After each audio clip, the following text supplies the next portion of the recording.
Hi, I'm Darrell Jordan. I want to thank each of you for responding to my social media posts, asking the question, what's keeping you from doing your first deal?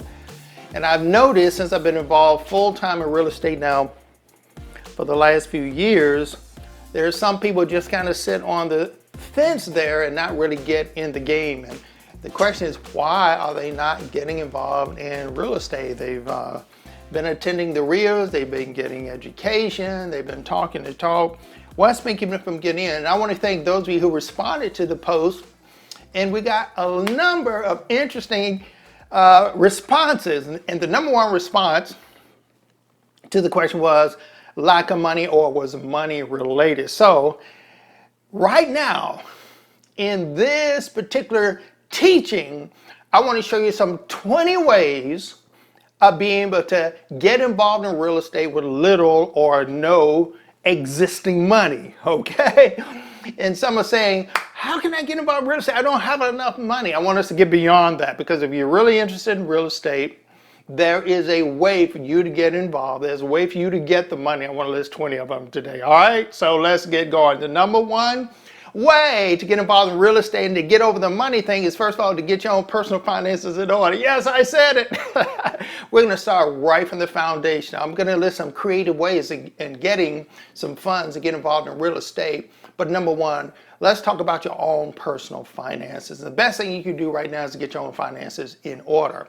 But Darrell, I'm getting involved in real estate because I don't have any money. I'm living paycheck to paycheck. I'm finding that the most successful people in real estate have already gotten their finances in order, and they have some money set aside to invest. And so I highly encourage you to do the same thing. And that starts with getting your own spending plan in order. Some people call it a budget. You may be familiar with the term, well, I need a budget and I need to live by a budget. I prefer to use the term spending plan. Why? Because you're the captain of your own ship. You get to determine what you spend. This is not anything restrictive, but this is what you decide to do to better your life. This is how you get away from paycheck to paycheck. And in your spending plan, you should be setting aside at least 10% and early on, when you get your first paycheck or some income, set 10% aside for investing, for saving, and don't spend it. But Darrell, I've already said I don't have enough money. Listen, a few years ago, many years ago actually, my income was cut 50%. And we learned how to go from a 100% spending plan to have a 50% spending plan. And we learned overnight how to adjust. So the point I'm trying to make is you can adjust your spending plan where you put some money aside. That is if you are serious. So that is the number one, the primary reason, the basic way to get your finances together in order to be able to invest in real estate. Number two, okay, I'm going to talk about some advice now. If you haven't purchased your own home yet, I highly advise you to do that first. Why? Because your first home really is an investment. The home that you're living in becomes your first investment. Why? Because you're building up equity over time. You're paying down your mortgage while your house is appreciating.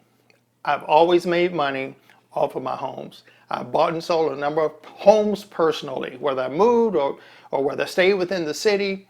And sometimes I would keep an existing home and rent it out and buy another home. But your home becomes your best investment. So those of you who don't currently own your own home, that's my advice for you.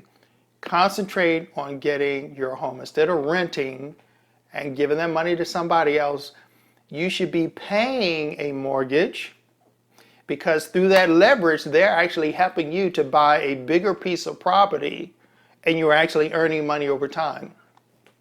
It's an amazing thing that only putting a small amount of money on a house. Well, let's just take for instance, in the last year, houses have gone up 10%. 10%. And because of leverage, that 10% goes a long way. Let me show you some examples. Let's say you owned a $100,000 home last year this time. That home is now worth $110,000. That house has gone up in value $10,000. So whatever you put down on that house, that investment has grown $10,000. Let's say your home last year was worth $500,000. This year is now worth $550,000. You just increase your equity, your net worth $50,000. Where else can you put a small amount of money down on a house, which is your investment, and earn that kind of return? You need to be getting involved in real estate. Let's say your house was worth $1 million last year, and I used to live in Northern Virginia. It's not unheard of to own a house for $1 million in Northern Virginia because houses are more expensive there. So your house, $1 million last year, is now worth $1.1 million. So your house has now increased in value $100,000 in 1 year. This is why I'm saying if you currently don't own your own home, you should be working there and concentrating on that. Let's purchase your own home. Now, since we're talking about purchasing your own home, let's talk about how you can get into that home. Number one, we said let's get your finances in order. Number two, if you're a vet, you can get a VA loan with no money down. So what are we talking about today? We're talking about how do you get the money to invest in real estate. If you're a vet, you can get into a home with no money down. What a deal. That's number two. Number three, if you're not a vet, you can still use the FHA in order to get into a home with just 3.5% down. What a deal.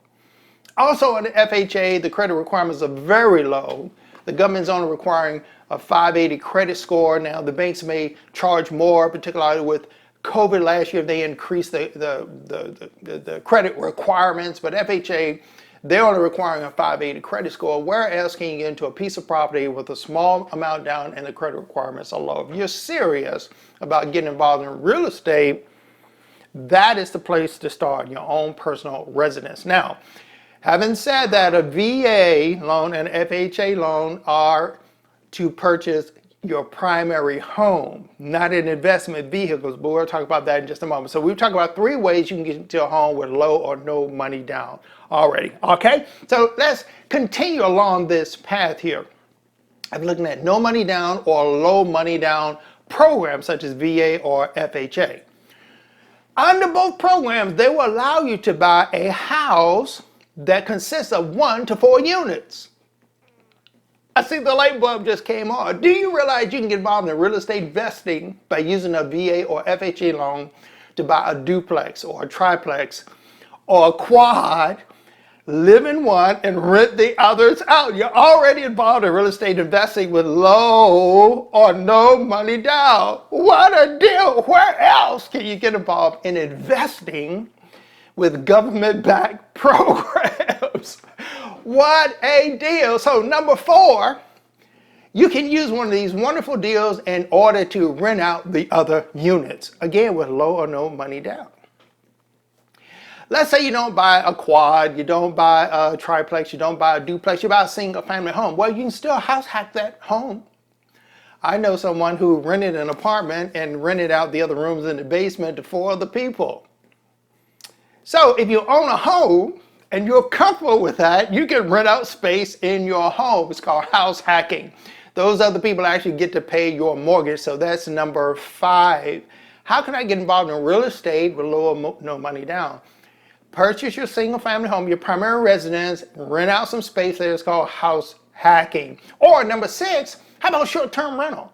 How about using Airbnb to rent out space on a temporary basis in your home or in your basement or some segregated portion of your single family home? Number 6, you can make money in real estate investing through short-term rentals. Okay? All right, so, all right. Now, what about number 7? Even if you got a single family home, you can eventually buy another home, keep that one, and rent that one out. I've done that several times over my career. So you buy another home, and you keep the other one, and you rent it out. It's another way to get involved.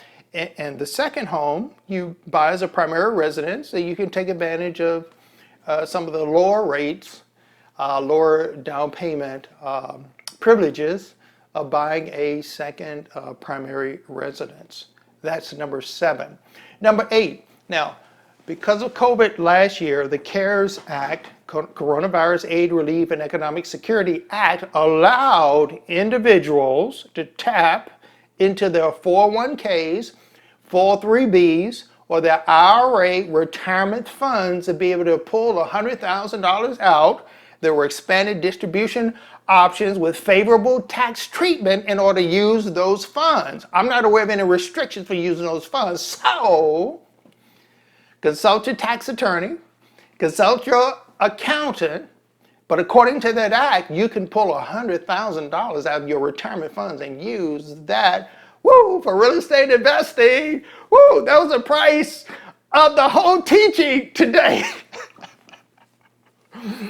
That's number 8. Use the CARES Act to be able to pull money out of your retirement funds to be able to use that for real estate investing. Number 9, even without the CARES Act, do you realize that you can set up a self-directed IRA or a solo 401k to be able to transfer funds from your existing 401k or 403b, transfer those to these new tax-favored programs, retirement programs, in order to invest in real estate. Now, under the 401k and 403bs, they will only allow you to invest in mutual funds, the ones that they've already selected. You can't use those programs for real estate investing. However, our government is so wonderful, they allow us favorable tax treatment on retirement funds if they are placed in something called a self-directed IRA or solo 401k. They're not that expensive to set up. I can even help you with that, connecting you with certain people who do that. I've done that myself. There is one caveat you should be aware of, and that is you can't use those funds for your own deal, but you can use that in investing in other people's real estate deals. Just a little caveat that you need to be aware of. So number 9, you can use your existing retirement funds to invest in real estate. Isn't it wonderful? Okay. Number 10, and for the next few, we're going to talk about partnering with someone. Okay? Partnering with someone. Okay, so here's the point. If you find a deal, you can find a money partner. Did you hear what I said? If you can find a deal, you can find a money partner. In other words, if you can find a deal, there are investors who will pay you a finder's fee after closing on that deal. Here's my business card right here, and on the back of my business card, it says, do you know of anyone who needs to sell their home in the next 90 days? We pay up to $1,000 for each referral that closes. I'm willing to pay someone up to $1,000 when I close on their deal. You say you don't have any money in real estate investment, find the deal. So number 10, if you find the deal, there are investors who will actually pay you a finder's fee for that deal. Number 11, you can joint venture with someone. Again, in a joint venture, you're partnering with someone who has money. The capital investor, and you in this case will become the managing investor. You work together as partners. They bring the money, you do the work, and you split the benefits. Number 11, that is called a joint venture. Number 12, you can get a private loan. Again, if you find the deal, you can find the money for that deal, because in a private loan is whatever you and the person who has the money, whatever you agree upon. And many times it's a contract you put together, sometimes with an attorney. Sometimes there's a lien on the property to make sure that the person bringing up the money will get their money, or will get their money back in case the deal doesn't pan out the way you expect. But it's called a private loan. Just find someone, and there are ways you can advertise, and there are some ways that you can find a particular money partner who's providing a loan in this case.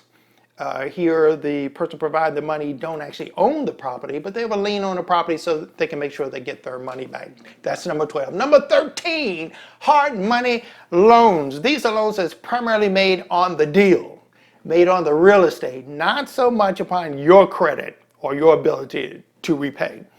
Now, many times these hard money lenders are going to look at your credit, but they're primarily looking at the deal. If the deal looks good, they're willing to put some money, up to 70, 75, 80% against the deal. Okay? All right, so that's number 13, work with a hard money lender. What are we talking about? We're talking about some ways that you can get involved in real estate without having existing currently available money today. And I say you want to start by getting your finances in order, start saving money aside to invest in real estate. But there are some ways right now, some creative ways that you can get involved in real estate with other people's money. Number 14, borrow the money. Perhaps there's a relative or somebody you know they know you have a good track record. They believe in you. Be willing to loan you some money. Number 15, you can assume an existing mortgage. And with that, you can get involved in real estate without any money down. Number 16 is called subject to. Take over the existing mortgage and you're assuming the property subject to the existing mortgage. You receive the title, you continue to pay on the mortgage, and you didn't need to qualify for the loan. It is simply if you work with a seller, someone who's interested in just getting out. They're done, they're tired of the property. They just want you to take over the payments. Boy, that's a wonderful deal. I'll buy anyone that comes my way. Well, practically anyone that comes my way. So if anybody knows of a subject to deal, contact me immediately. That's one way you can make money for your deal. That's number 16. Number 17, you can lease with an option to buy the property, sometimes with no money down. Number 18, work with the seller. He may offer you seller financing. If you work with seller financing from the person who owns the property, you may be able to get in the program with no money down. You may be able to own the real estate, work with the real estate, acquire the real estate without any of your money down. Number 19, you can negotiate to eliminate or lower the down payment. For instance, you may negotiate to pay a higher price for the property with the stipulation that you don't put any money down. Or you may say, I'm willing to pay a higher interest on the property as long as I don't have to put any money down. You see how creative this is, man? I love real estate. It is so creative because the only limitation is your imagination. I love real estate because if you can come up with a deal, you can be creative enough, there are many ways that you can get accomplished what you're looking to get accomplished. Number 20, what if you can leverage the existing property that you own to buy more? Now, so far we've talked about you need to own your own property. Say you've got your own property this period of time, you've been growing the equity in it, and now you've amassed a sum in the property that you can use, for instance, set aside or acquire a HELOC, a home equity line of credit against that home in order to buy another property or to get a second mortgage on this property, to purchase another piece of property. Another way that you can acquire real estate with little or no of your existing money. That's the thing I like about real estate. And man, we have talked about 20 different ways. There is no excuse. The only limitation is your imagination. This is Darrell Jordan. We've been talking about some ways that you can acquire real estate, some ways that you can get involved in real estate. For all those people saying, I haven't getting in because I don't have any money. I've just given you 20 ways to acquire real estate with little or no money. This is Darrell Jordan. We'll be seeing you soon.